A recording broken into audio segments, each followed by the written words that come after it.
नमस्कार दोस्तों, टेक नवीकरण में आपका स्वागत है। जैसा कि आप सभी को पता है, यूनाइटेड स्टेट्स ऑफ अमेरिका दुनिया का सबसे पुराना डेमोक्रेसी है और यहाँ 3 नवंबर को प्रेसिडेंशियल इलेक्शन होने वाला है। तो आइए आज हम जानते हैं यूनाइटेड स्टेट्स ऑफ अमेरिका के इलेक्शन प्रोसेस के बारे में और उसमें इंडिया से क्या-क्या सिमिलरिटीज या डिफरेंसेस हैं। तो सबसे पहले, क्या यूनाइटेड स्टेट्स ऑफ अमेरिका के प्रेसिडेंशियल इलेक्शन के लिए कोई भी खड़ा हो सकता है? तो जवाब है नहीं। इसके लिए 3 बेसिक क्राइटेरियाज हैं। फर्स्ट, जो कैंडिडेट है वो नेचुरल बॉर्न सिटीजन होना चाहिए यूनाइटेड स्टेट्स ऑफ अमेरिका का। सेकेंड, उसकी एज कम से कम 35 इयर्स की होनी चाहिए। एंड थर्ड, जो कैंडिडेट है वो यूएस का रेसिडेंट होना चाहिए for at least 14 years of age. क्या यूनाइटेड स्टेट्स ऑफ अमेरिका में भी इंडिया की तरह इतनी सारी पॉलिटिकल पार्टीज है कि लोग कंफ्यूज हो जाए कि किस पार्टी को वोट करना चाहिए और किसे नहीं? तो जवाब है नहीं। यूएस के अंदर सिर्फ दो ही पॉलिटिकल पार्टीज है। एक द रिपब्लिकन्स, जो कि कंजर्वेटिव पॉलिटिकल पार्टी भी कहा जाता है, एंड दूसरा है डेमोक्रेट्स, या जो कि लिबरल पॉलिटिकल पार्टी भी मानी जाती है। अब रिपब्लिकन्स को इस बार रिप्रेजेंट कर रहे हैं mister Donald Trump, and Democrats को इस बार रिप्रेजेंट कर रहे हैं मिस्टर जो बिडेन। आइए अब हम जानते हैं इनके गवर्नमेंट फॉर्मेशन के बारे में एंड इनके मेजोरिटी मार्क के बारे में। अब जैसे इंडिया में हर स्टेट के पास कुछ सीट्स होती है एंड नेशनल लेवल पे हर पॉलिटिकल पार्टीज की सीट्स का एडिशन होके एक फाइनल टैली बनती है जिसके बेसिस पे विनर घोषित किया जाता है। सिमिलरली यूएस में भी हर स्टेट के पास कुछ इलेक्टोरल कॉलेज होते हैं। वहाँ पे सीट्स नहीं कहा जाता, वहाँ पे इलेक्टोरल कॉलेज कहा जाता है।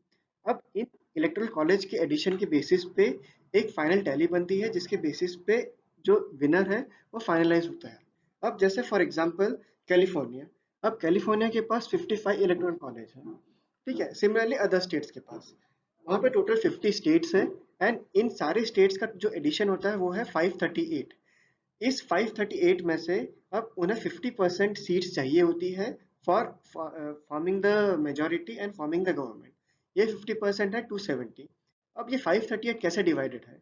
इस 538 में से 435 है हाउस ऑफ रिप्रेजेंटेटिव्स की, 100 है सेनेटर्स की एंड 3 है district of Columbia electoral votes की। अब यहाँ पे एक अलग किस्म का डिवीजन होता है, एक जो कि हमारे इंडिया में नहीं होता है। ठीक है, अब फॉर एग्जांपल इंडिया में यूपी के अंदर 80 सीट्स है और वहाँ पे 3 पॉलिटिकल पार्टीज है। फॉर एग्जांपल पहली पॉलिटिकल पार्टी को 40 सीट्स मिली, दूसरी को 20 और तीसरी को 20। तो जो फाइनल टैली होती है वहाँ पे 40-20-20 ही होता है। बट यूएस के अंदर ऐसा नहीं होता। वहाँ पे जो जो भी पॉलिटिकल पार्टी जीतती है उसे उस पर्टिकुलर स्टेट की सारी सीट्स मिल जाती है। एंड ये रूल वहाँ पे ऑलमोस्ट हर स्टेट में है एक्सेप्ट फॉर 2।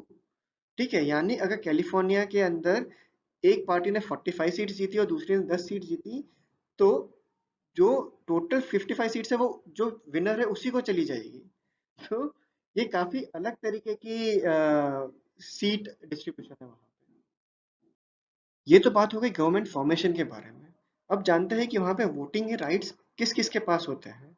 वहाँ पे इसके दो क्राइटेरिया है। एक, जो वोटर्स है वो मिनिमम 18 इयर्स की एज का होना चाहिए, एंड दूसरा जो कि बट ऑब्वियस है कि वो सिटीजन ऑफ यूएसए होना चाहिए। ठीक है, अब 3 तारीख को वहां पे वोटिंग हो गई, तो क्या हमें तुरंत 4 तारीख को नई गवर्नमेंट मिल जाएगी वहां पे? तो इसका जवाब है नहीं। अब इसके दो रीजन है। यहाँ पे एक्चुअली इस बार वहां पे वोटिंग दो तरीके से होगी। एक, आप इन पर्सन पोलिंग बूथ के ऊपर जाके अपना वोट कास्ट कर सकते हैं, एंड दूसरा, आप पोस्ट के थ्रू अपने वोट्स भेज सकते हैं। अब सिंस कोविड है इसीलिए यहाँ पे ये दूसरा तरीका अपनाया गया है। अब सिंस पोस्ट से वोट्स आएंगे तो हो सकता है उसकी काउंटिंग में टाइम लग जाए, पोस्ट आने में टाइम लग जाए, इसलिए वहाँ की कांग्रेस बोल रही है कि इस बार जो काउंटिंग होगी उसमें ज़्यादा टाइम लगेगा एंड जो विनर है उसको अनाउंस करने में थोड़ा सा ज़्यादा टाइम लगेगा। अब वहाँ पे सपोज करिए कि वहाँ पे गवर्नमेंट चेंज होती है, तो क्या जैसे ही वोटिंग हो जाती है वहाँ पे तुरंत अगले दिन नई गवर्नमेंट बनेगी? जवाब है नहीं।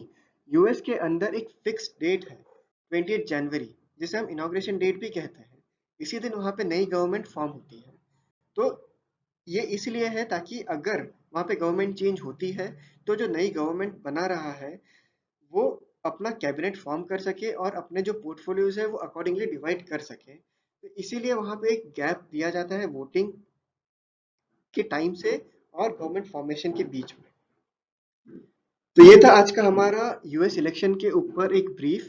आपको कैसा लगा हमारा वीडियो ज़रूर बताइएगा, और अगर अच्छा लगे तो हमारे चैनल को ज़रूर सब्सक्राइब करिए और अपने दोस्तों के साथ भी शेयर करिए।